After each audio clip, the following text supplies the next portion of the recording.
Bem, meus caros, boa noite a todos, boa noite a todas. Nós vamos dar início à nossa aula de metodologia da pesquisa jurídica e hoje o tema da aula é o trabalho acadêmico.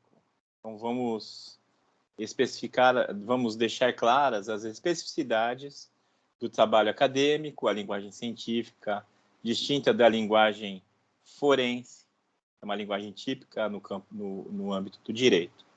Vou mostrar para vocês alguns trabalhos científicos em direito, revistas, obras, gêneros textuais típicos do direito, lei, tratados internacionais, decisões judiciais. É isso, é mais ou menos isso que nós vamos tratar. Seguindo o nosso roteirinho.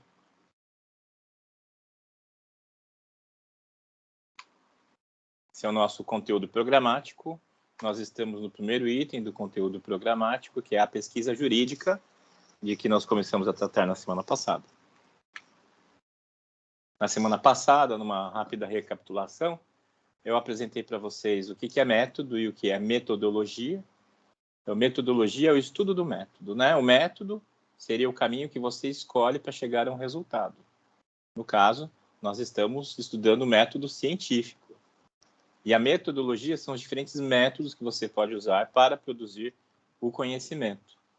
Então, a analogia que eu fiz para vocês é de um caminho. Quando você sai de casa e vai para um lugar, você elabora mentalmente um caminho. Você vai segui-lo até chegar ao lugar de destino. E a metodologia seria um mapeamento de todos os caminhos possíveis, partindo do ponto A ao ponto B.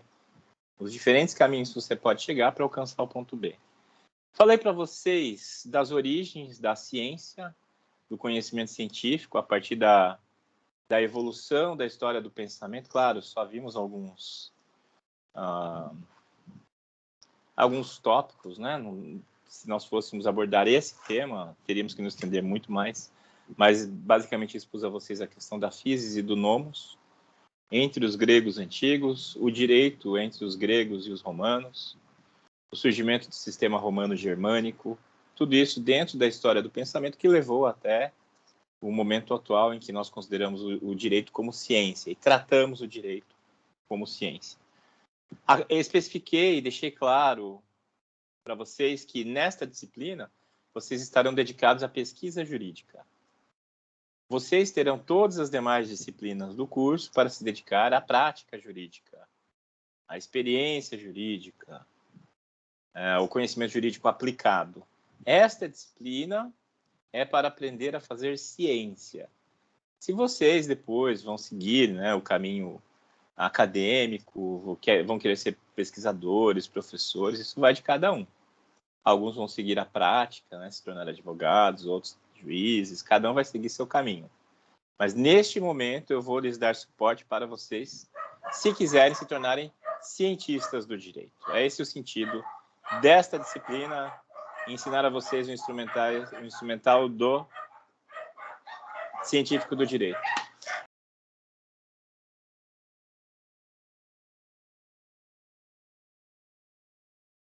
Eu deixei um texto para vocês lerem para a aula, fazerem o fichamento, mas eu dei 2 semanas. Então, vamos falar desse texto, não hoje, na semana que vem. Não fale do Código de Hammurabi. Tá? Eu tinha planejado falar hoje, mas eu lembrei que eu dei 2 semanas. Então, até lá, espero que todos tenham lido e eu vou querer ouvir vocês sobre essa perspectiva do manualismo, reverencialismo, falta de tempo, impureza metodológica que o autor do texto trata. Pois não, quem levantou a mão, pode falar.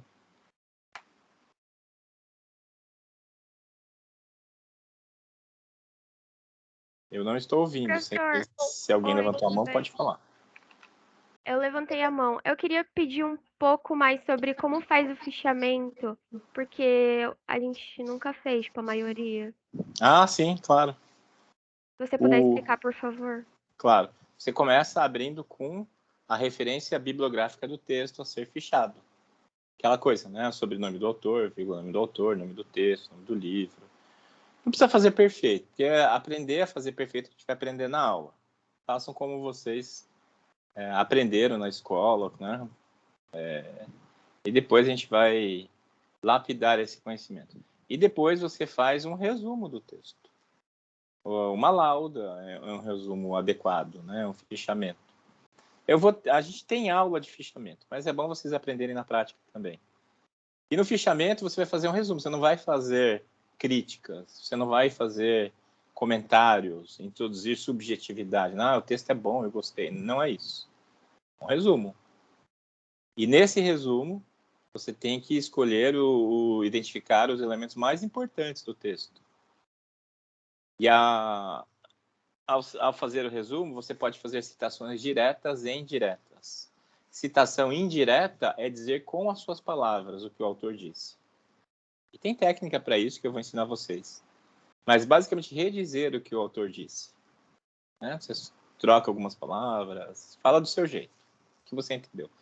E citação direta é você transcrever ipsis literis, palavra por palavra, o que o autor disse, mas entre aspas, né? Para indicar que você está fazendo uma transcrição, uma citação direta. Ok? É mais ou menos isso. Seria umas 30 linhas de caderno, mais ou menos? De caderno? Eu acredito que sim. Acredito que sim. Para um texto desse tamanho, eu acho que sim. Entendi. Obrigado. Não precisam se preocupar em fazer perfeito, gente. Façam como vocês, com essas instruções que eu passei. E, enfim, daí depois a gente vai ter aula para aprender a fazer fichamento. Fiquem tranquilos. Mesmo porque já deve ter outros professores pedindo fichamento também, né? A Fabiola, a citação... Ainda não, prof. Ninguém ainda? Não. Olha só. Então, em ciência Por política, enquanto, vocês vão a gente começar só a ter. Só leitura programada, por enquanto. Só leitura, tá. Que o fichamento é o instrumento de comprovação da leitura, né? E mais, fazer fichamento, depois que você pega o jeito, ele ajuda você a recuperar o que você leu. Porque você lê muita coisa, depois você esquece, é normal, né? Então, você não precisa reler o texto. Você vai ao fichamento e resgata. É o seu resumo, você pode utilizá-lo em outros trabalhos, né? Para quem é do campo acadêmico como eu, há uma demanda muito grande pela publicação.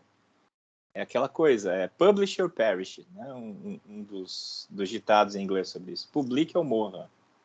Publish or perish. E a gente tem muita demanda para escrever, está sempre publicando, né? Então eu adquiri o hábito, eu não leio nada sem fazer fichamento.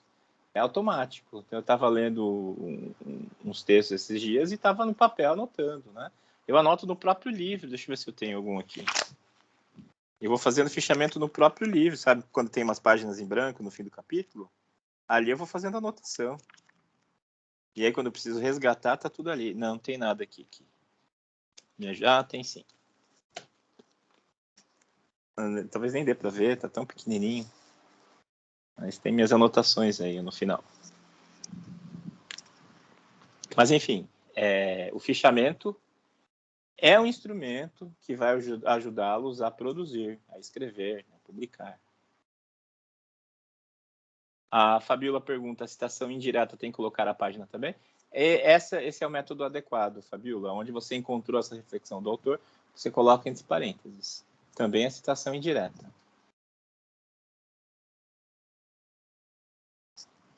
Muito bem. Prosseguindo. Então, vamos falar hoje sobre trabalho acadêmico.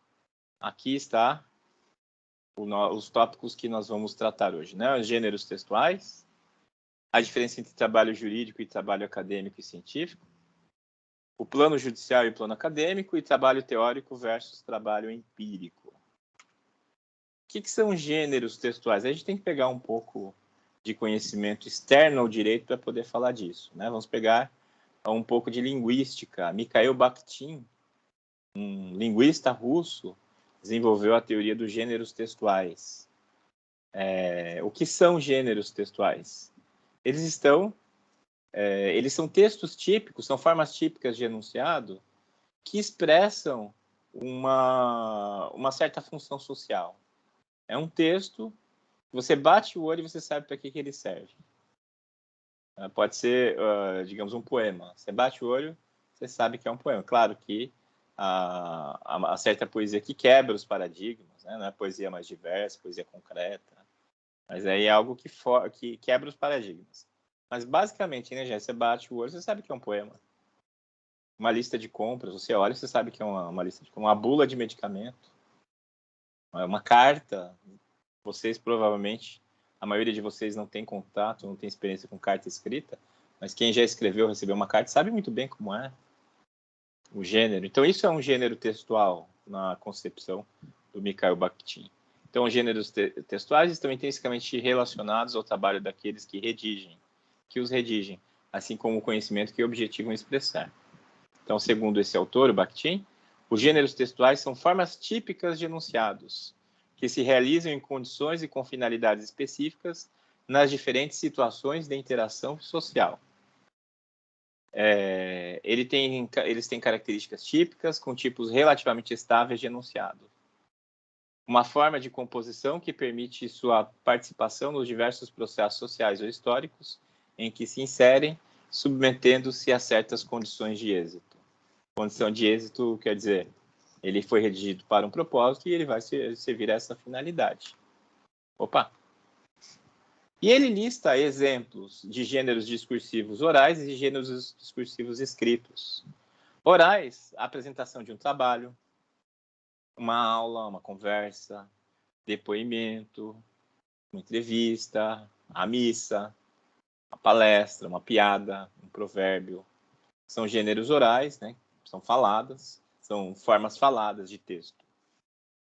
Já gêneros textuais discursivos escritos seriam o bilhete. Você sabe quando é um bilhete, um papelzinho, né, com um recado ali. Uma carta, como eu mencionei. A charge, que tem um componente visual, um componente de desenho, e ela tem uma forma geralmente estática, né? Geralmente uma crítica. Geralmente busca levar a uma reflexão. Isso é o gênero charge. O cheque, que também vocês devem, a maior parte de vocês ter tido pouco contato com o cheque. Hoje quase não se usa mais cheque. Mas um cheque, você escreve o valor a ser pago pelo banco para alguém, portador do cheque. Você pode colocar nominal, pode colocar cruzado. Um conto, um e-mail, lista de compras, como eu falei, nota fiscal, que hoje também a gente nem tem pedido mais. Notícia escrita, um poema, uma propaganda, uma receita, digamos, uma receita de bolo. Tem formas típicas, né? Uma colher de chá. Eu nunca entendia, quando era criança, o que era colher de chá. Pensava que tinha que fazer chá de alguma coisa, né? Mas era a colher que era de chá. Recibo, relatório, reportagem, requerimento, verbete de dicionário. Tudo isso são gêneros discursivos escritos. Turma, pera aí só um pouquinho, já volto. Meus cachorros estão latindo demais. Deixa eu ali dar um safanão neles.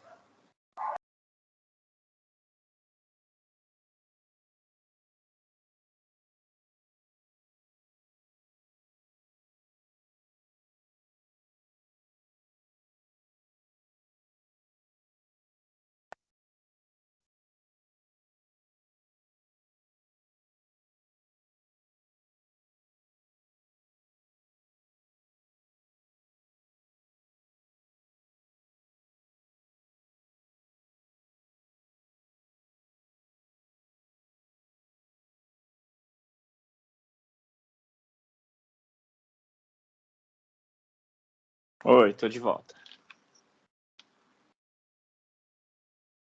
A Duda? Eu entendo, aqui são os gatos. Aqui tem cachorro e gato. A gente sabe os dois lados. Gabriel, professor, não estou em casa no momento, então já adianto minhas desculpas pela falta de estabilidade de conexão, sem problema.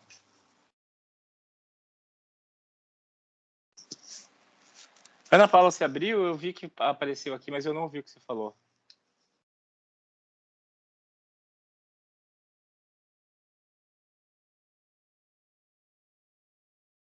Pode ter sido sem querer, professor. Então tá bom. Tô vendo aqui alguns comentários. Nossa, bastantes. Professor, desculpe o atraso, tudo bem, Ana Carolina? Estava no hospital, minha mãe fraturou o tornozelo. Olha, melhoras para ela. Boa noite, Ellison. Boa noite, Jennifer. Boa noite. Fabiola, a citação indireta tem que colocar a página também, sim. A Alana diz que tem uma dúvida rápida. Pode perguntar, Alana? Maria Eduarda, não tem como falar de gêneros textuais sem trazer Bakhtin. Muito legal. Que bom que você gostou, Maria. Ana Paula, não, professor, instabilidade na rede. Desculpa a demora a responder, estava travando muito aqui. Ah, não, imagina. Dinâmica da aula remota. Prossigamos. Então, isso é o que o Bakhtin fala sobre os gêneros textuais, né? São formas típicas de expressão e que têm uma certa função social e podem ter êxito em seu objetivo. Agora vamos falar dos gêneros textuais em direito. Nós temos textos, formas típicas de texto em direito, com as quais vocês ainda vão se familiarizar, já devem estar se familiarizando. Então, gêneros textuais do direito, tipos de texto com os quais o estudante de direito deve lidar. Livros de doutrina, artigos científicos, decisões judiciais, pareceres, normas. São tipos textuais típicos do direito.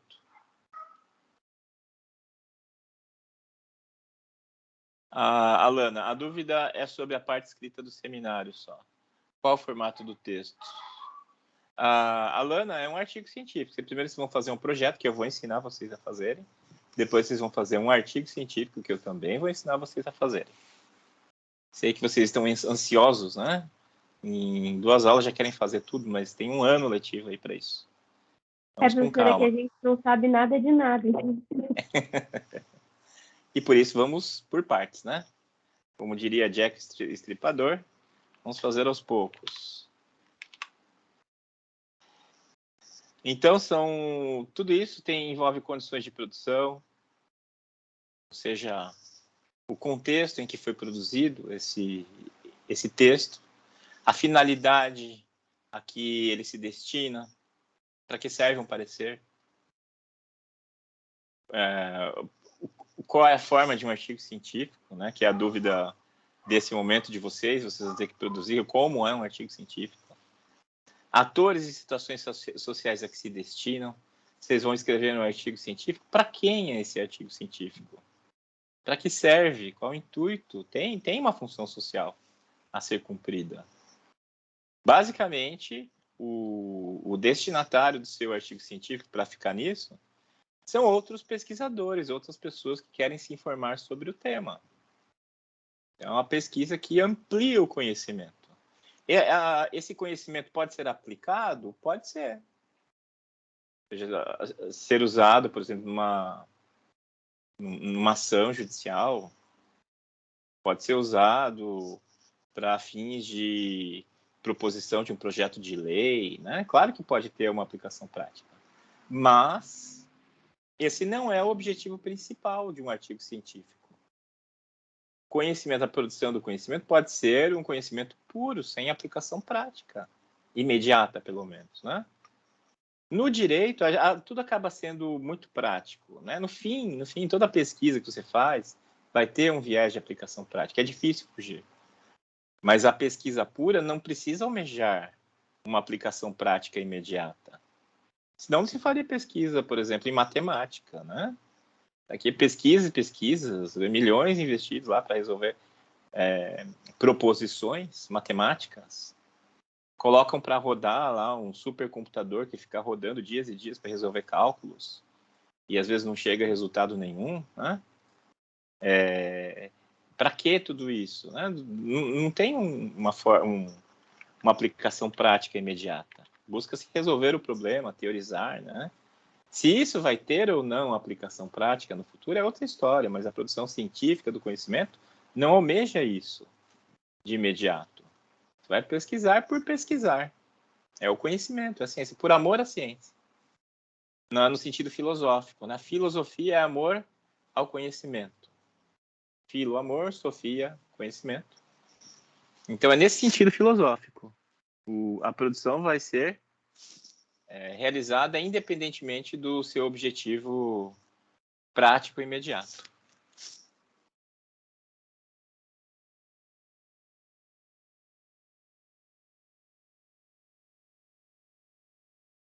Então, esses são alguns dos gêneros textuais. Deixa eu mostrar um pouquinho mais de cada um para vocês. Né?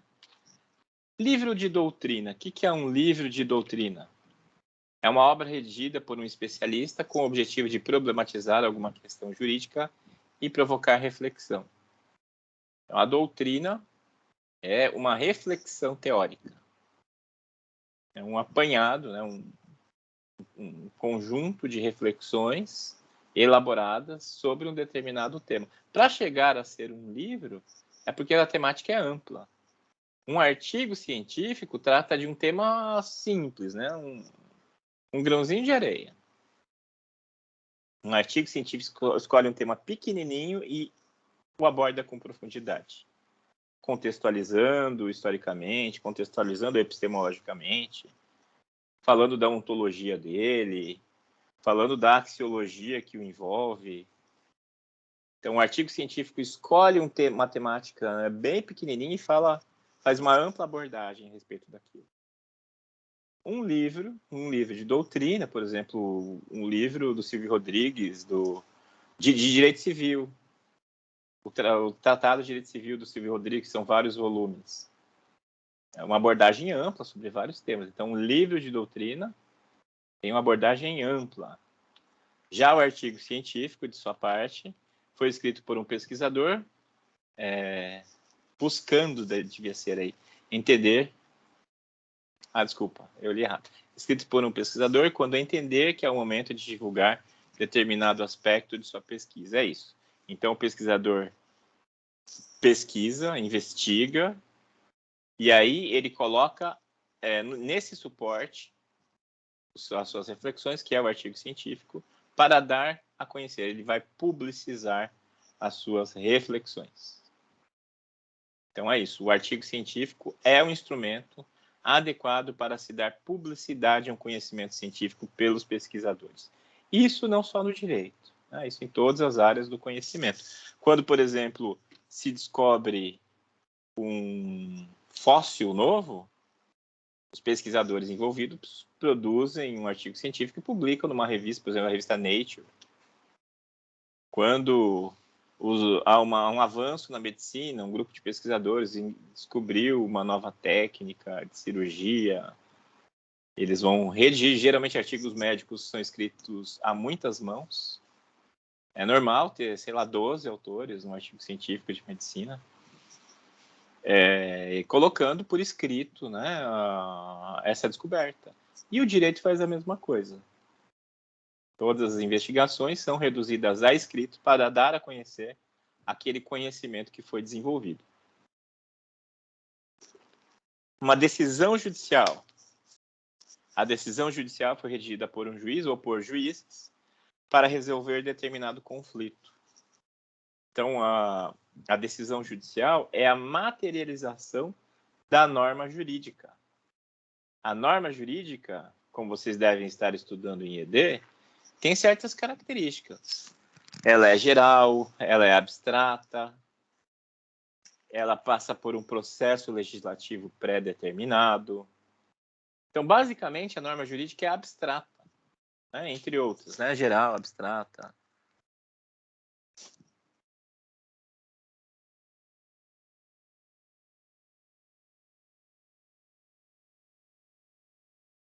Já a decisão judicial é a materialização. O juiz pega essa norma abstrata e a aplica a um caso concreto. E aí, a decisão judicial materializa uma norma concreta. É a concreção da norma abstrata. Ou seja, cria uma norma específica para o caso. A norma jurídica é geral e abstrata. Ela vale para todos e ela prevê hipóteses, casos hipotéticos. A decisão judicial é uma norma concreta. Uma norma criada para o juiz para um caso concreto. Entre outros, né? E desses outros. Um texto de lei, só para vocês terem, né, para quem ainda não teve contato com o texto de lei, vejam aí como começa a Lei Maria da Penha. Aqui eu extraí direto do site do Planalto, é assim que aparece, com o brasão da República. Vejam lá, Presidência da República, Secretaria-Geral, Subchefia para Assuntos Jurídicos. E aí o número, Lei número 11.340, de 7 de agosto de 2006. Ali em marrom, alinhado não, com o parágrafo iniciando à direita, no meio do espaço, nós temos a epígrafe da lei, que é um resumo, que diz para que serve a lei, qual o objetivo. É como se fosse uma síntese. E vejam que essa síntese é longa, né? Às vezes tem lei tem epígrafe que é curtinha, institui o Código Civil, por exemplo. E essa daqui diz o seguinte: cria mecanismos para coibir a violência doméstica e familiar contra a mulher, nos termos do parágrafo 8º do artigo 226 da Constituição Federal, da Convenção sobre a Eliminação de Todas as Formas de Discriminação contra as Mulheres e da Convenção Interamericana para Prevenir, Punir e Erradicar a Violência contra a Mulher. Dispõe sobre a criação dos juizados de violência doméstica e familiar contra a mulher, altera o Código de Processo Penal, o Código Penal e a Lei de Execução Penal e dá outras providências. Não sei se vocês conseguem ler, né? Mas é o que está ali. E aí começa a parte dispositiva, ou seja, as normas em si, as disposições legais. O presidente da República faz saber que o Congresso Nacional decreta e eu sanciono a seguinte lei. Título 1º, essa lei é uma lei longa, né? Tem título 1º, capítulo 1º, capítulo 2º, seção tal, né? Tem subdivisão porque é uma lei longa. O título 1º, disposições preliminares. Artigo 1º, esta lei cria mecanismos para coibir a violência, né? E aí segue o texto. E essa é a parte dispositiva. Então, assim, é uma lei. Esse é o gênero textual típico lei, né? Toda lei vai ter mais ou menos esse cabeçalho. Eu esqueci de pegar o final. Deixa eu ajeitar agora, rapidinho, gente. Deixa eu ver se eu tô com a lei aberta aqui. Eu peguei o começo e esqueci de pegar o fim.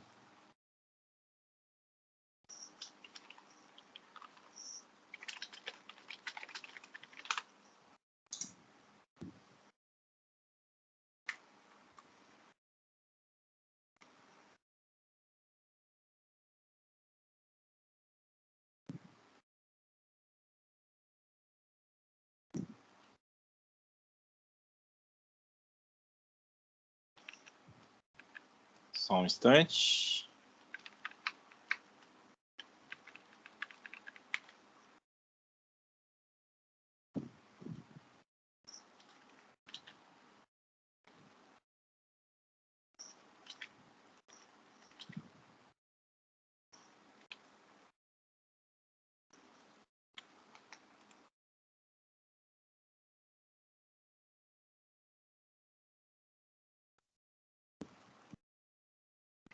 Pronto.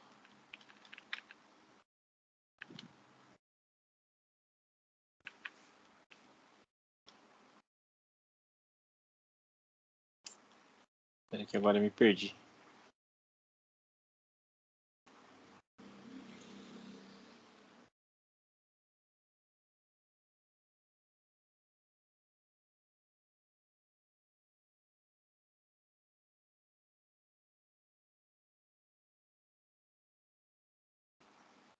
Muito bem. Já apareceu para vocês? Eu tô vendo, prof, tranquilo. Ah, tá. E aí, então, esse é o começo da lei e lá no final, né? Artigo 46. Esta lei entra em vigor 45 dias após sua publicação. Então, esse é o prazo normal de entrada em vigor, se vocês vão ver na LINDB, a Lei de Introdução às Normas do Direito Brasileiro, que esse é o prazo normal, né? A vacatio legis, como é chamado. Então, primeiro se publica e depois de um tempo ela entra em vigor, ou seja, ela passa a ser aplicada à sociedade. Então, o prazo que a LINDB estabelece é 45. E às vezes a lei estabelece um prazo diverso, fala assim, entra em vigor depois de um ano, depois de 3 meses, no dia da publicação, né? Nesse caso, 45 dias. Brasília, 7 de agosto de 2006, 185º da Independência, 118º da República. Luiz Inácio Lula da Silva, no caso, o presidente, a época que assinou. E junto do nome do presidente, geralmente o ministro que acompanha, né, que foi responsável pela redação, e no caso, a época era a ministra Dilma Rousseff. E uma observação, este texto não substitui publicado no Diário Oficial da União, de 8 de agosto de 2006. Eu vi que tem uns comentários. Dilma Oi? foi ministra de quê? Não entendi, fala de novo. A Dilma foi ministra de quê? Ela foi ministra, se não me engano, de infraestrutura, né? Agora, por que esse tema eu não sei dizer. Não sei se ela ocupou mais de um cargo. Ah, ela foi da Casa Civil. Casa Civil.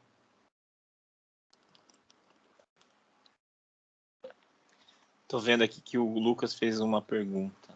Professor, os nomes que algumas recebem, por exemplo, Lei Maria da Penha, não aparecem escritos em lugar algum da lei, certo? Depende da lei, às vezes vem o nome sim. O nome é dado, criado com o intuito de facilitar a popularização da lei, ou simplesmente acontece em um motivo mais específico? Os dois casos, Lucas. Às vezes a lei já vem com o nome e o próprio nome aparece no texto, ou às vezes é a sociedade que atribui o nome. Por exemplo, lei da ficha limpa já veio do projeto, já veio no projeto de iniciativa popular, como a gente falou, né? Um que veio com o nome... o Tratado de Assunção, que criou o Mercosul. No próprio tratado veio esse nome e o decreto que incorporou o Tratado de Assunção especificava que o nome do tratado era Tratado de Assunção. Estou pegando exemplo de tratado. Esse foi homenagem. Esse em específico, Ana Paula, é porque essa lei foi criada por conta da situação vivenciada pela senhora Maria da Penha. Vou contar brevemente a história do que aconteceu. Talvez vocês conheçam, né? Talvez não. Mas ela foi vítima de agressão por parte do marido. Teve uma tentativa de homicídio que ele tentou eletrocutá-la. Ela procurou a polícia e nada foi feito. E ela disse dessa tentativa. E na segunda vez, o sujeito atirou nela pelas costas enquanto ela estava dormindo, né? E nisso ela não morreu, mas ficou paraplégica. Foi aberta uma ação penal contra o então marido dela e a ação ficou parada 10 anos no judiciário sem nenhuma movimentação. Já estava prescrevendo a punibilidade do sujeito. E aí, essa questão foi levada por algumas entidades de direitos humanos para a Comissão Interamericana de Direitos Humanos, porque teria havido crime de direitos humanos. A comissão entendeu que houve crime de direitos humanos e, quando é um caso mais complexo, a comissão transfere para a Corte Interamericana de Direitos Humanos. E é o que foi feito. A Corte recepcionou a questão e julgou e entendeu que houve crimes de direitos humanos. Só para ver se vocês estão antenados com o que eu falei na aula passada sobre direitos humanos.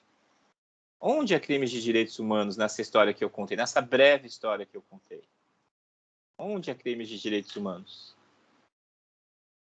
Atentado à vida? Atentado à vida? Eu te digo que não é aí que está o crime de direitos humanos.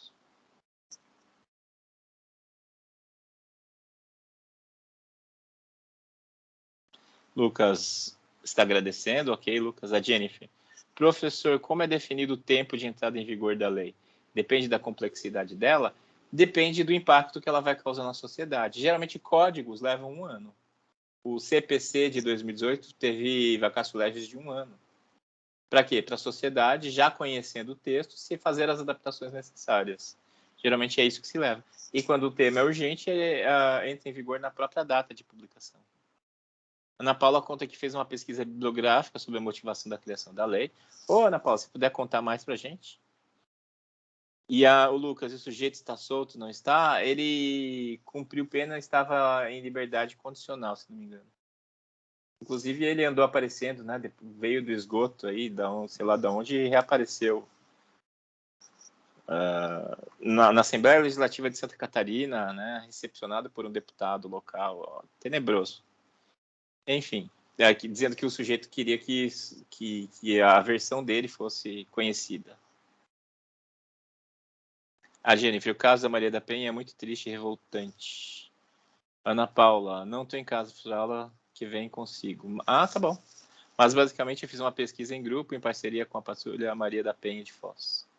Jennifer, crime de direitos humanos não foi omissão por parte do Estado? Isso aí, Jennifer. Foi um dos crimes de direitos. Foram 3, tá? 3 crimes de direitos humanos. O primeiro deles foi esse, Jennifer. Foi a omissão por parte do Estado. A senhora Maria da Penha procurou apoio profissional, policial e não recebeu.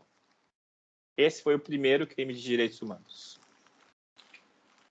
A Vitória é porque ele acabou não recebendo o suporte que ela precisava, o suporte policial, é isso aí. Esse é o primeiro crime.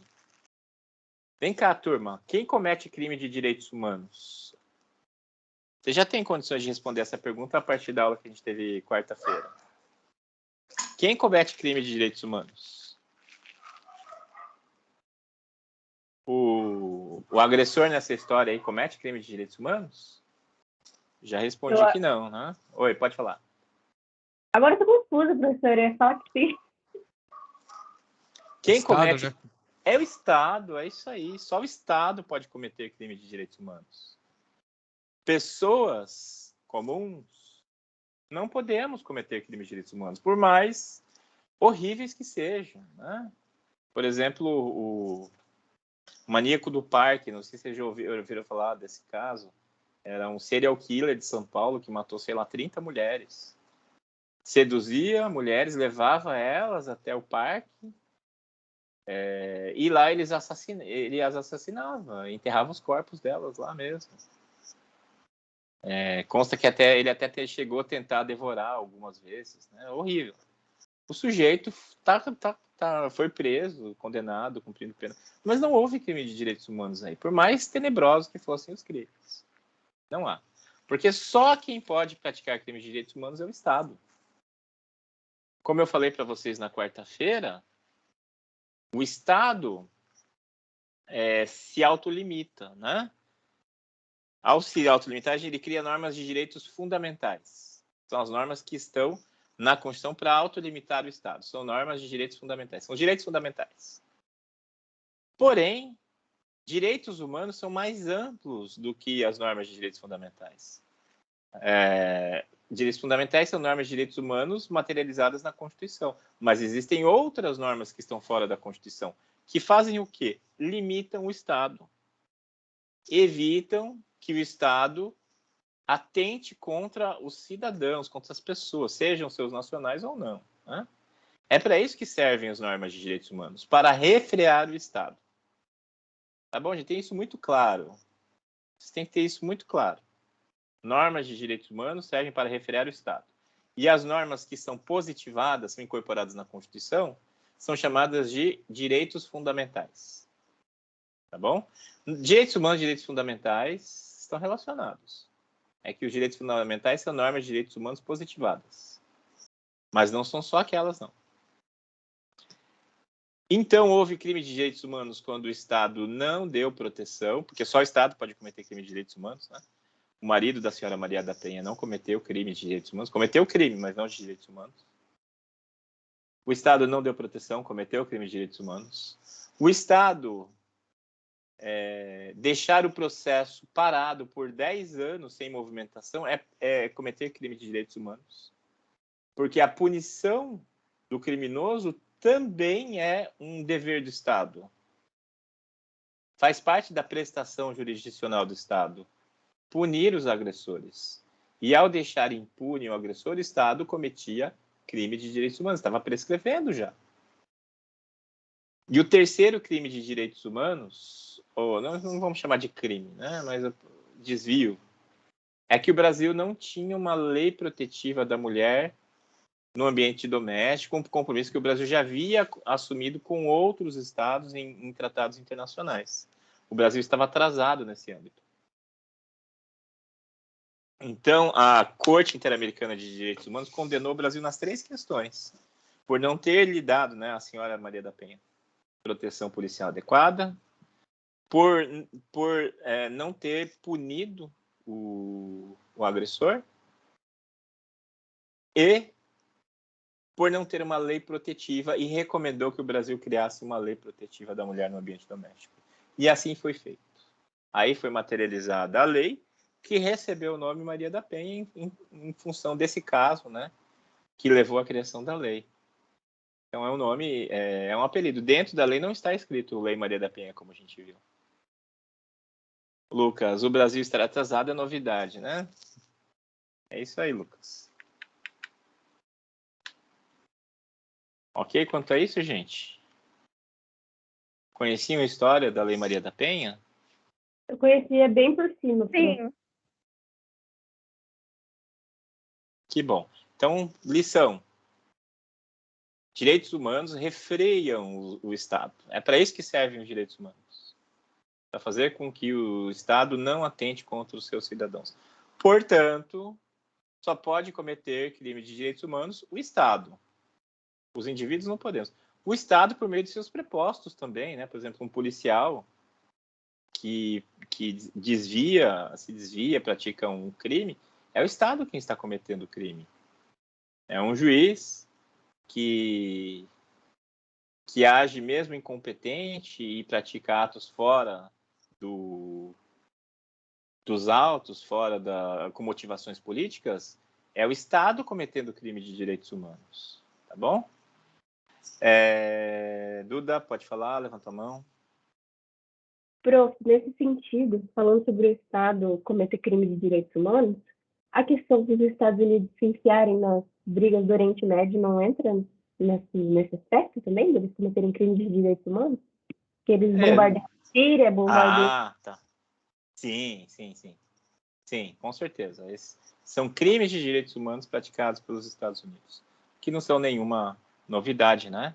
Diuturnamente eles estão cometendo esse tipo de crime de direitos humanos. E às vezes até menos drástico, como por exemplo, colocar crianças em jaulas, filhas de estrangeiros em jaulas, né? Isso é crime de direitos humanos também. Mas, professor, nenhuma autoridade, tipo, intervém? Porque eu sei que a ONU não faz muita coisa. Nós, infelizmente, estamos num contexto geopolítico que não há muito o que fazer. Infelizmente, é uma limitação ao nosso sistema internacional. A ONU está de mãos atadas, né? Quem determina os rumos da ONU são 5 países: Estados Unidos, a Rússia, Reino Unido, França e China. Contra esses países que têm poder de veto, a ONU não faz nada, infelizmente. Quem mais levantou a mão? Júlia, está com a mão levantada. No caso de que estava encarregado... Não sei se está baixo para todos. Procura falar um pouco mais alto, porque eu não estou ouvindo direito, tá? O juiz que estava encarregado do caso da Maria da Penha, ele também é penalizado? Ah, não. O juiz não é... Nesse caso, não. Eu falei de juiz, mas não pensando nesse caso aí, né? A penalização do juiz é no sentido de não ser promovido a desembargador, sabe? É mais nisso. E mesmo quando o juiz pratica crimes mesmo, sabe qual é a punição administrativa do juiz? Aposentadoria compulsória com plenos vencimentos. Isso é o que de pior pode acontecer com o juiz. Ele ser aposentado e continuar recebendo como se estivesse na ativa. Sabia disso, Júlia? Eu sabia, professor. É um dos meus discursos que eu queria ser Também sabia, punido assim professor. também. Pois é. É uma punição muito, muito grave, né, professor? Realmente. Praticamente. E ainda o juiz, se ele entrou em 2013 no serviço público, ou, bom, não sei se para o judiciário serve isso, ou só para o executivo por enquanto, mas ele ainda aposenta com um salário integral, né? O último salário que ele recebendo, não é feito média de nada para o rapaz. Sim. Essa é a punição para o juiz. Ser aposentado compulsoriamente com vencimentos integrais. Mas, professor, isso não faz o menor sentido. Mas, bem-vindo ao Brasil, Duda. Bem-vindo ao Brasil. Pois é, eu não consigo nem te dizer. Minha esposa está gargalhando aqui também, comentário. Eu não sei nem como te responder a isso, Maria Eduarda, porque realmente não faz o menor sentido. Eu gostaria de poder fazer sentido para você. Então, se eu virar juiz, fizer um monte de merda, vão me aposentar, vou continuar recebendo pro resto da minha vida, vou ficar de boa. Exato. Por que ninguém faz isso, então? Parece muito mais fácil. Não, teve um juiz que fez isso esses tempos. Eu não me lembro agora, mas ele postava nas redes sociais, falou assim, eu tô aqui em horário de trabalho na praia. E ele ficava ostentando, né? E chamando de trouxa todo mundo e tal. E fez exatamente isso que você está falando, Otávio. E sabe a punição que ele recebeu? Ele foi aposentado compulsoriamente com plenos vencimentos. E era era um juiz novinho, assim, não sabe? Não tinha 30 anos. Cara de quem fez muita... Com enfim. certeza ele já tava pensando nisso, né? Em virar juiz, fazer uma merda bem grande no começo e viver disso pro resto da vida. Sabe, tinha cara de playboy, assim, que não queria saber de nada. Joga no Google, você vai achar esse caso. E ele tem outros também. Tem aquele juiz Lalau. O Lalau foi preso. Mas ele também recebe integralmente os vencimentos. É isso aí. Professor? Pois não.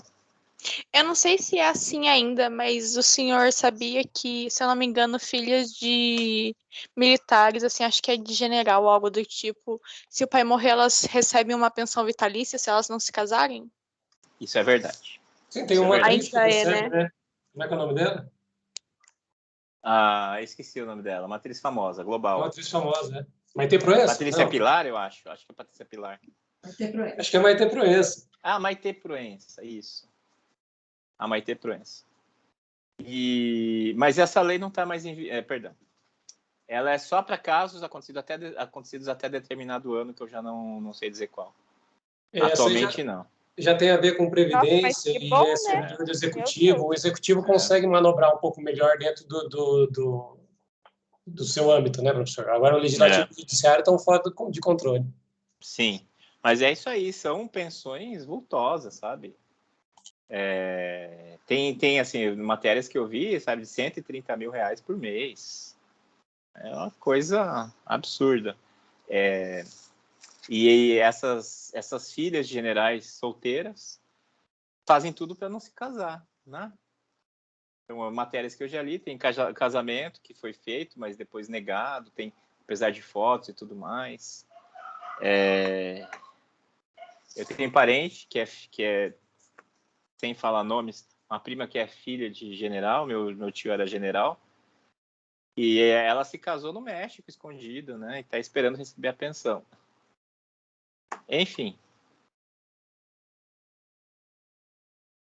Ana Caroline. Isso é meio machista também, né? Não faz muito sentido, como se uma mulher adulta de 35 anos não conseguisse arrumar um emprego e se sustentar. Olha, eu tô ficando revoltada. Acho que a ignorância é uma benção. Não, é para ficar revoltada mesmo. É para ficar revoltada. Não, sim, mas eu fico muito revoltada, porque, minha tia que perdeu meu tio, acho que ela só vai receber a pensão dele até a minha prima completar 18 anos, por aí. Enquanto essas mulheres, meu Deus do céu, indignada. Estão há décadas recebendo valores vultosos. É isso aí. Ana Caroline, professores, seria só para juízes e policiais e outros servidores da lei? É só para militares. E até certa época, que eu já não sei dizer qual. Estou vendo as manifestações, a Fabiola, mas tem tempo limite para continuar recebendo ou é para o resto da vida? É vitalício. Vitalício. Ô, professor, só deixa eu falar, eu não sei qual das colegas comentou que o primo, o tio faleceu, vai receber até os 18, até os 21, se for pensão do INSS, até os 21. Não que seja muito diferente, mas são 3 anos a mais. Júlia, não existe nenhum caso que o juiz pode ser exonerado sem esses benefícios?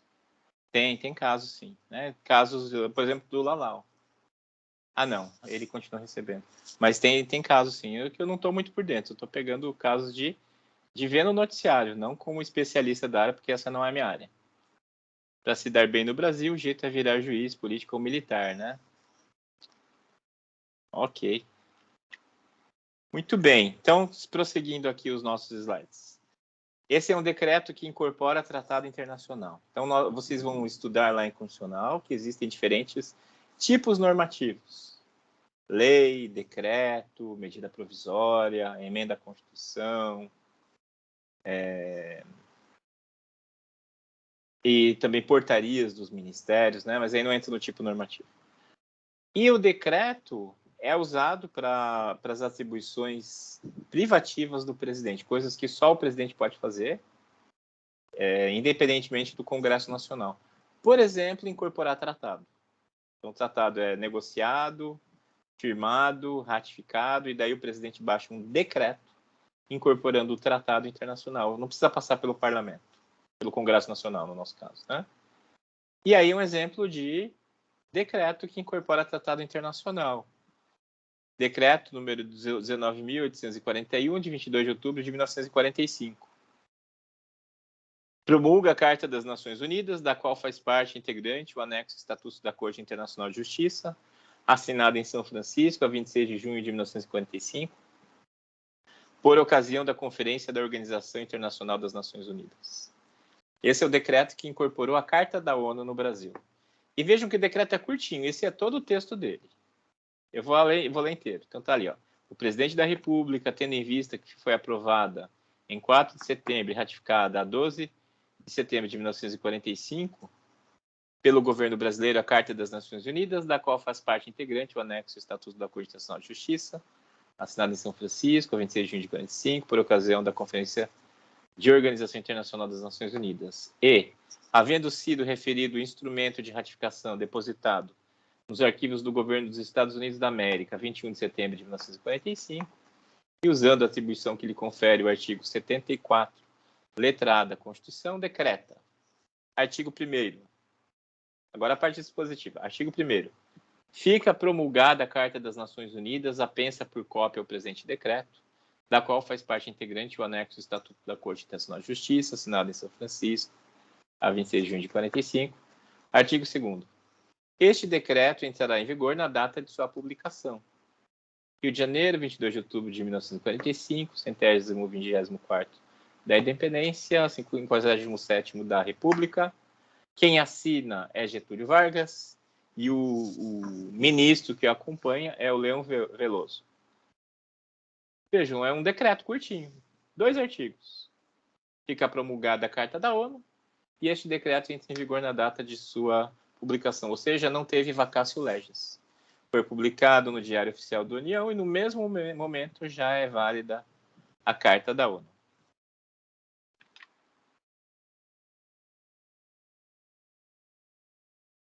Gabriel, uma petição inicial seria um próprio gênero? Também, uma petição. Eu não pensei em colocar petição, poderia ter colocado. Deixa eu pegar uma petição rapidinho aqui. 1 minuto.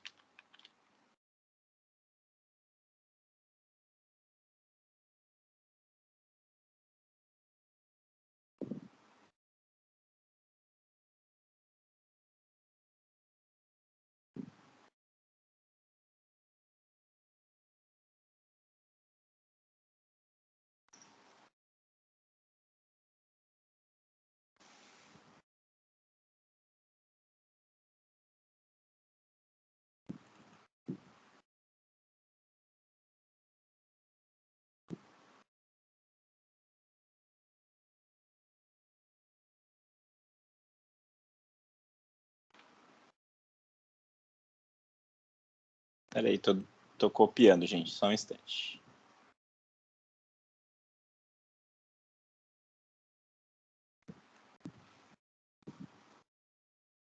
Agora deixa eu censurar umas partes. Não sei fazer isso.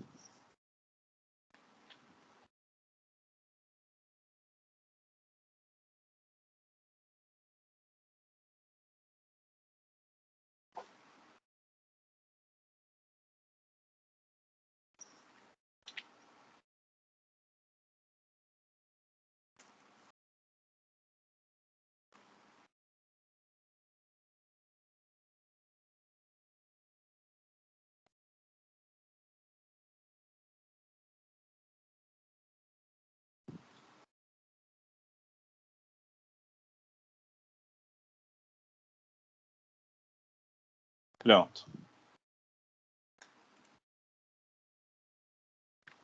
Vou colocar no slide.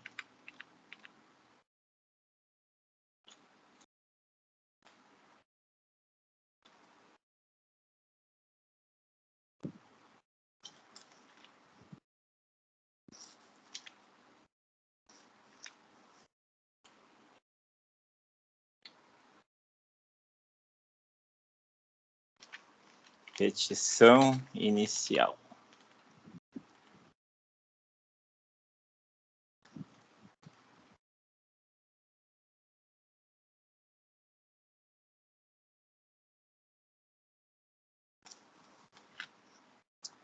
Muito bem. Olha aí, Gabriel que perguntou, né? Opa, uma petição inicial. Ah, mas que droga.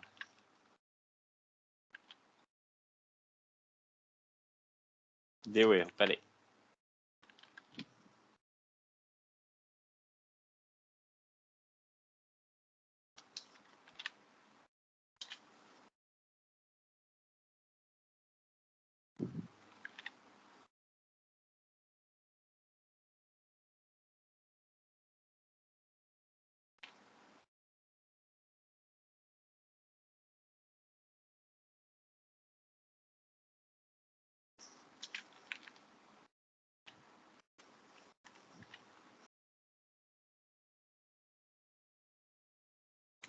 Pronto, agora sim.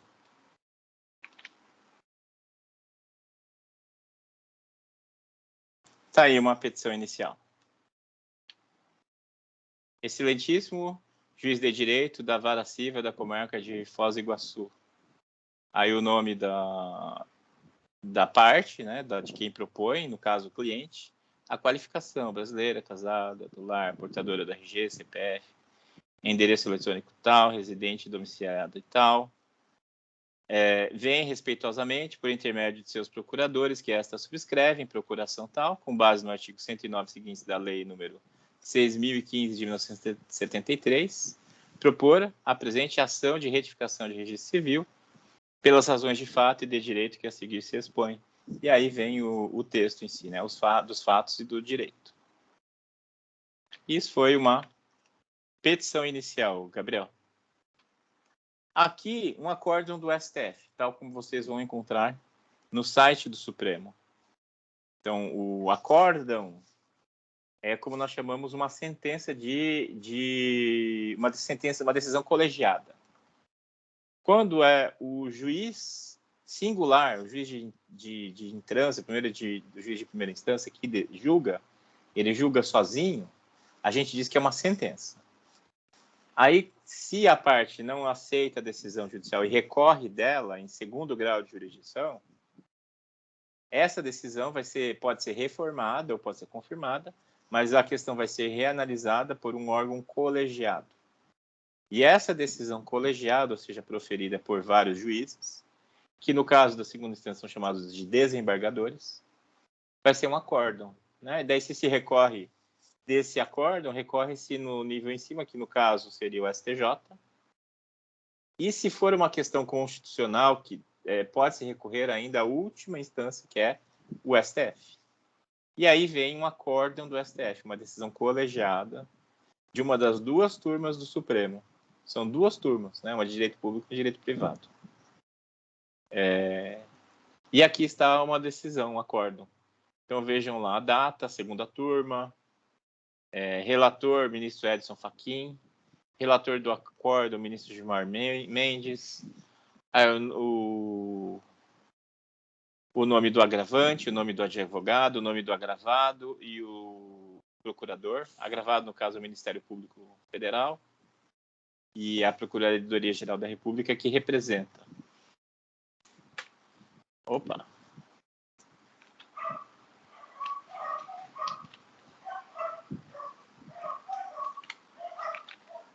E aí prossegue assim. Penal e processual penal, imparcialidade judicial e sistema acusatório. Postura ativa, não vou continuar lendo, mas está ali, ó, acórdão. Daí vem o texto da decisão. E esses acórdãos podem ser mais longos ou mais curtos. Mas eles sintetizam a decisão. Então tem os votos dos relatores, tem o voto do relator, né? Que é um só, sempre é um relator. E daí os votos dos demais ministros, que podem acompanhar ou não o relator. E o acórdão sintetiza tudo isso. Muito bem. Com isso terminamos esses tipos. Agora vamos entrar nos sites jurídicos e revista de pesquisa jurídica. Deixa eu ver se vocês têm alguma pergunta.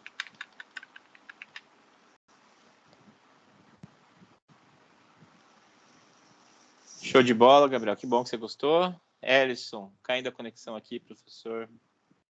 Pelo menos está sendo gravado, Ellison. Qualquer coisa dá para ver a gravação.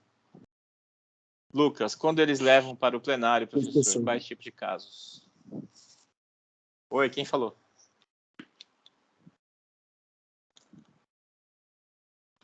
Ô, professor, fui eu, desculpe. Eu estava agradecendo. Beleza, obrigado. Obrigado, eu. ô Lucas, é o Código de Processo Civil, o Código de Processo Penal que determina, ou então o regimento interno do tribunal. Tem alguns assuntos que um ministro pode decidir sozinho, mas são assuntos muito restritos. E, em geral, as decisões são colegiadas. Tá? Essa é a regra geral. Agora, em casos excepcionais, há decisões que os ministros podem decidir sozinhos. Principalmente com relação a liminares, né? Ou então, deixa eu lembrar de um caso. Sim, homologação de sentença estrangeira. Quando chega uma sentença estrangeira para ser homologada, e hoje quem faz isso é o STJ, não é o pleno que decide, é o presidente do STJ sozinho que decide. Questões assim, como essas, pontuais, né? Que são a exceção. A regra é que todas as questões sejam julgadas pelo órgão colegiado. De nada. Agora, a diferença entre sites jurídicos e revistas de pesquisa jurídica, para vocês não confundirem. O que são sites jurídicos? São publicações não científicas. E, geralmente, quem assina os artigos são operadores do direito. Advogados, promotores, juízes, estudantes de direito, técnicos do judiciário. Às vezes, alguém também que não tem uma função jurídica muito clara, né? Sei lá, trabalha num órgão de uma empresa privada. Ou seja, são os operadores do direito. Para que servem esses sites jurídicos? Como talvez vocês conheçam o Conjur. Se não conhecem o Conjur, que é o consultor jurídico, guardem aí, entrem aí se tiver o computador à mão. É um site de notícias jurídicas. Eles permitem conhecer atualidades sobre a aplicação do direito, o direito na prática. Então, ali se adota um tipo de linguagem, né, que é mais técnica do que a gente vê nos jornais, que a gente vê na imprensa em geral. É um linguajar mais técnico, mais jurídico. Adota-se, em boa parte, a linguagem forense nesses artigos. Quem é de fora, às vezes, tem um pouco de dificuldade. Quem não é do direito tem um pouco de dificuldade para entender o que se fala ali, pelo jargão, o jargão está presente. Escreve-se assim, CPC, né? O que é CPC? Se você é do direito, você sabe que é Código de Processo Civil. Você sabe, né? Entre outros. Não se escreve Código de Processo Civil, só põe CPC. E você que entenda, né? Porque já se presume que quem vai ler ali é da área jurídica. Termos técnicos, trocadilhos latinos, aparece tudo ali. Mas não é uma linguagem científica, tá? São fontes muito boas para você se atualizar, mas ali não é, a rigor, pesquisa jurídica.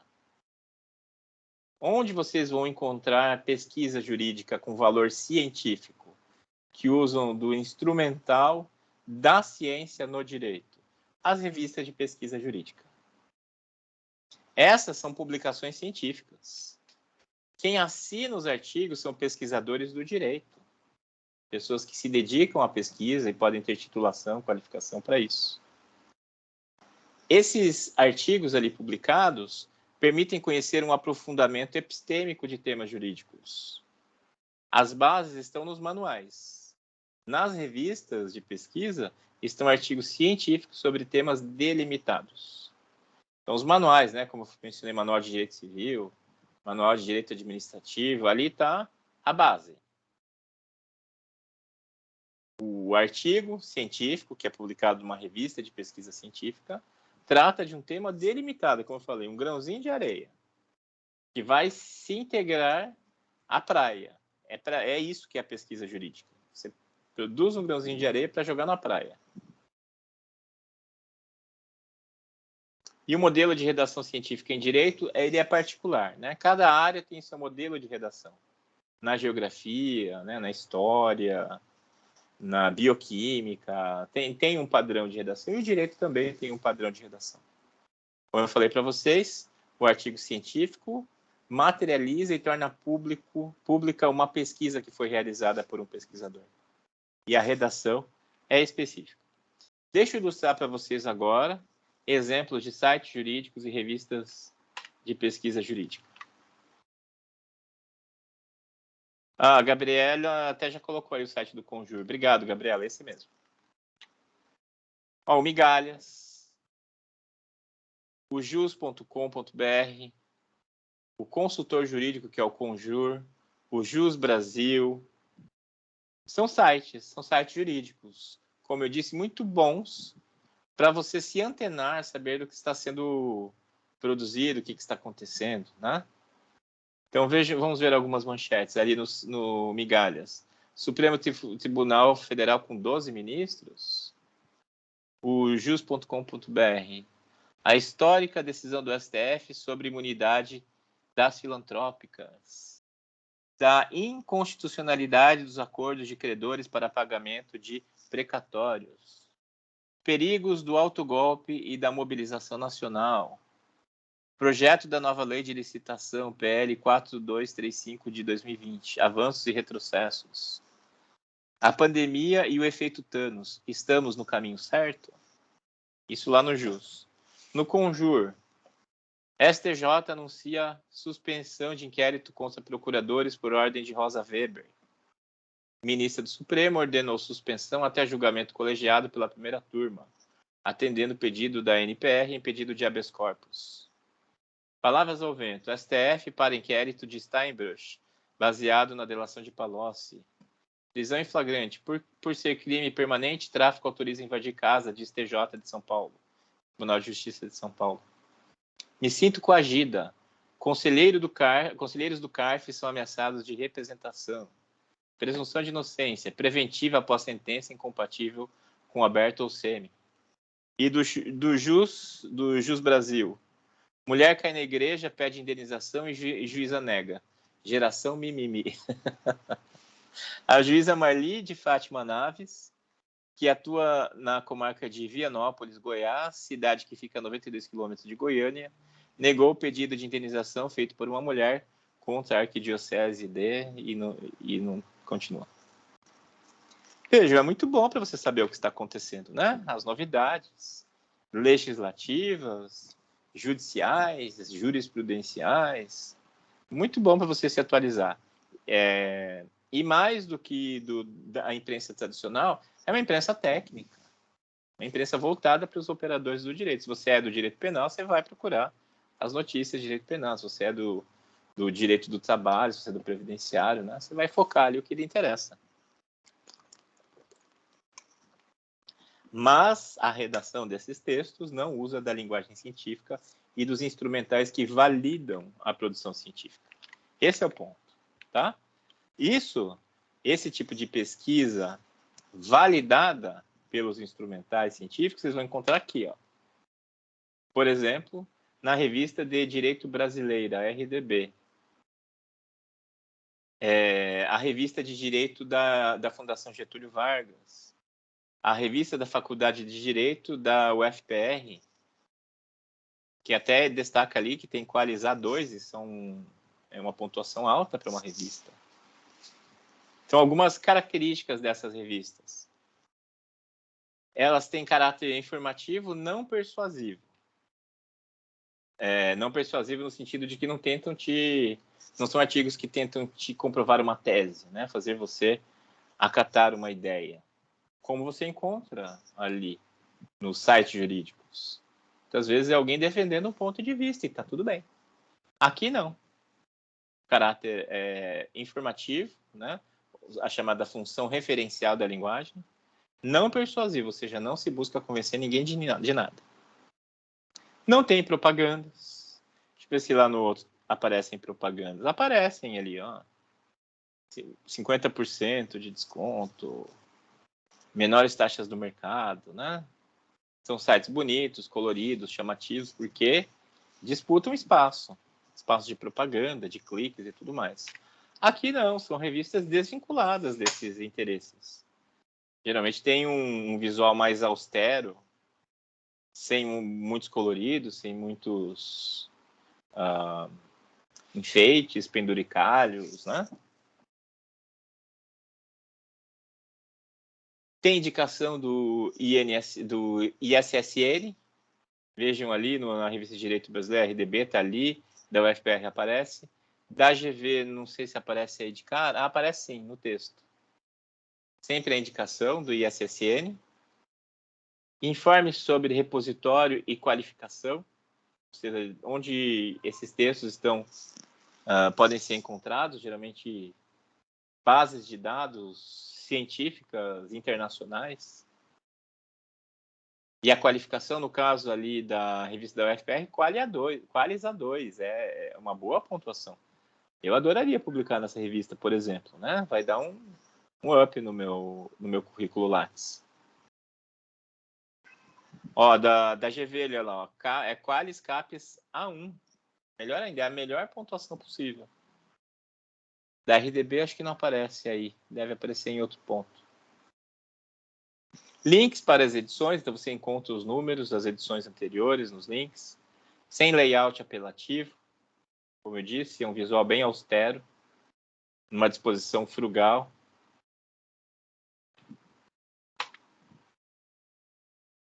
Vejam um exemplo de um número da revista de Direito da Fundação Getúlio Vargas.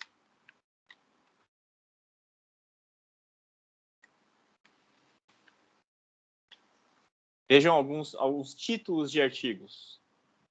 Questões de raça na luta contra a violência de gênero, 2 pontos. Processos de subalternização em torno da Lei Maria da Penha. Entre aspas.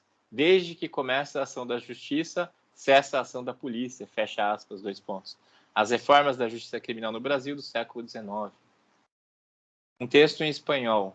Imputación penal por el ámbito de organizaciones de terceros. El caso chileno de la responsabilidad penal de las personas jurídicas. Impacto socioeconômico da resolução extrajudicial de conflitos. O caso de estudo português. E socioeconômico com acento agudo, é um indicativo de que quem escreveu é de Portugal.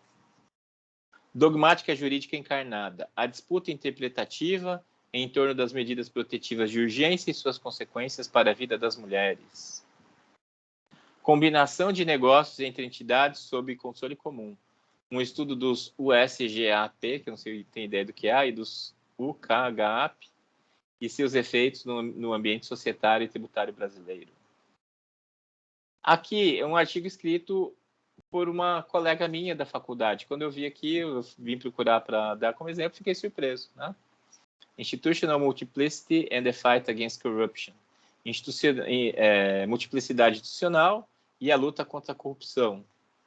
Uma agenda de pesquisa para o trabalho de contabilidade brasileira. Mariana Mota Prado, minha colega de faculdade. A reiteração de atos infracionais no Brasil, o caso de Minas Gerais. Então vejam que são títulos que tendem a ser longos, títulos descritivos, que dão uma boa ideia do que se vai encontrar dentro do artigo. Olha aqui da RDB, um print do índice de um determinado número, né, para vocês verem os títulos. Dossiê Direitos e Identidades. Os corpos que não importam. Uso do direito na normalização biopolítica do gênero a partir de uma perspectiva Foucaultiana. Ação direta de inconstitucionalidade 4275. Uma análise sob a ótica do ativismo judicial e das questões de gênero. Constitucionalismo latino-americano e reconhecimento de direitos LGBTI. Na parte geral, o acolhimento de refugiados sírios e o discurso adotado internacionalmente. Uma análise comparativa entre o Brasil e a França. Interessantes, né, gente? E é o que mais ou menos o que vocês vão ter que produzir. Vocês vão ter que produzir um artigo que vai nessa linha, um título descritivo, né? Que seja qualificado a ser publicado em uma revista como essas, revistas científicas como essas. O plano judicial e o plano acadêmico. A distinção. No mundo jurídico, especialmente no Brasil, o mesmo sujeito pode concentrar atividades que seriam, em outros países, desempenhadas por atores diferentes.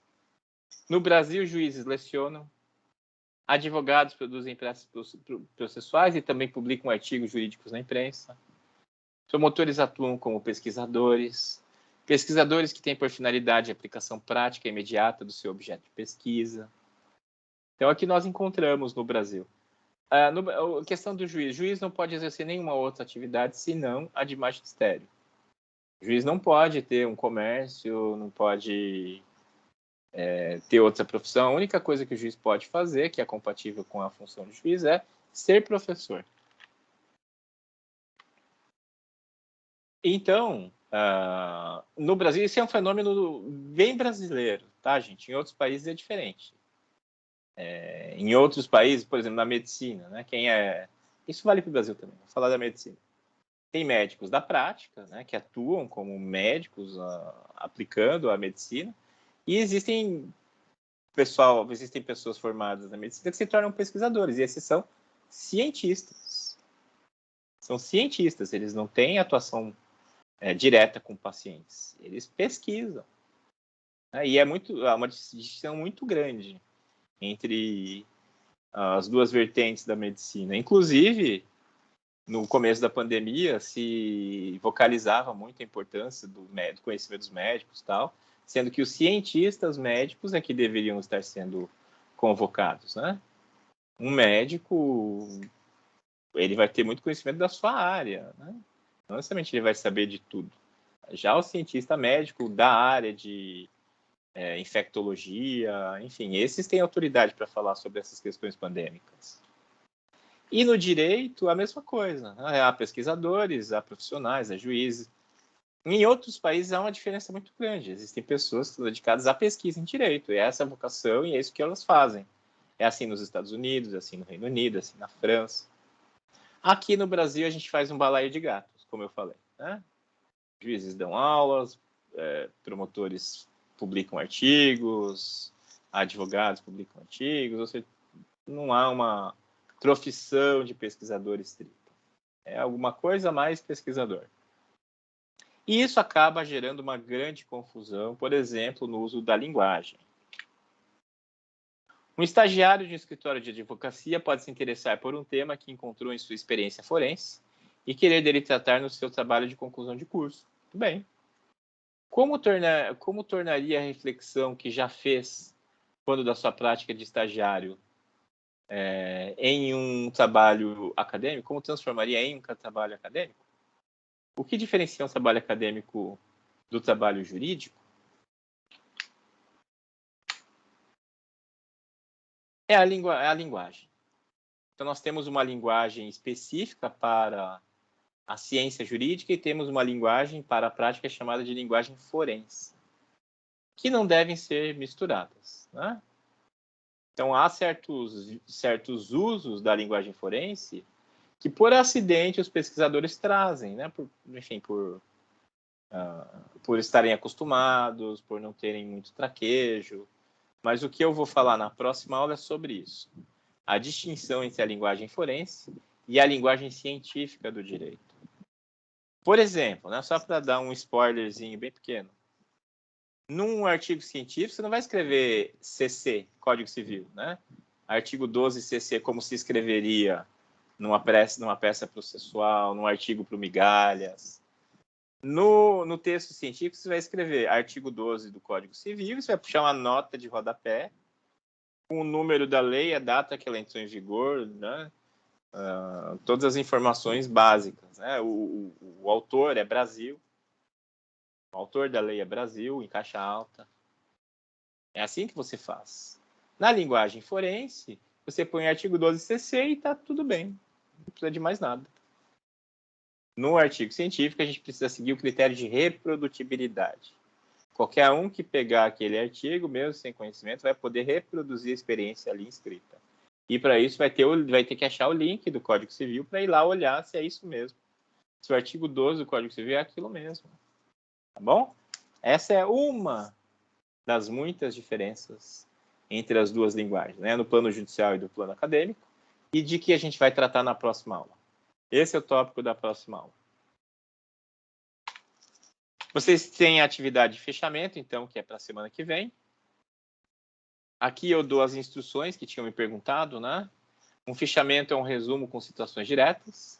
A citação direta é transcrição literal, entre aspas. E citações indiretas, que é a paráfrase, ou seja, dizer com as suas palavras o que você leu sem aspas. e com indicação das páginas entre parênteses nos 2 casos. No alto do fichamento deve constar a referência bibliográfica do texto fichado. A entrega até a semana que vem, o peso é 10 pontos dos 100 pontos de trabalho que vocês têm nesta disciplina. E o projeto de pesquisa? A gente ainda vai ver, né, com vagar como se faz o projeto, mas alguns já têm ideia de temas, eu ainda nem entrei no tema do tema, né? Mas se vocês quiserem já discutir comigo, o momento é agora. Então, o projeto de pesquisa é relativo ao artigo a ser produzido, a entrega do projeto é 4 de março, as apresentações orais serão a partir do dia 4 de março, vão ser 5 aulas de apresentação, sendo 7 pontos do projeto e 3 pontos da apresentação oral. E agora eu vou deixar o tempo de aula que resta para a orientação dos projetos de pesquisa. Então, quem tiver alguma dúvida, pode falar comigo, né? Se dará por áudio, por chat, através da plataforma Teams ou pelo bate-papo. Podem me chamar do bate-papo diretamente, né? Que a gente trata disso. Quem não puder ser atendido hoje, será atendido na semana que vem. Deixa eu ver aqui que vocês escreveram. Com o intuito de evitar conflito de interesses, talvez? Eu já perdi do que você falava, Lucas. Temos acesso a essas revistas jurídicas, professor? Ou somente pagando? Conseguimos acessar os artigos através da Unioeste? Tudo gratuito, tudo liberado, tudo acessível, conhecimento livre. Fique à vontade para ler, baixar, guardar, reler quantas vezes quiser, meu caro.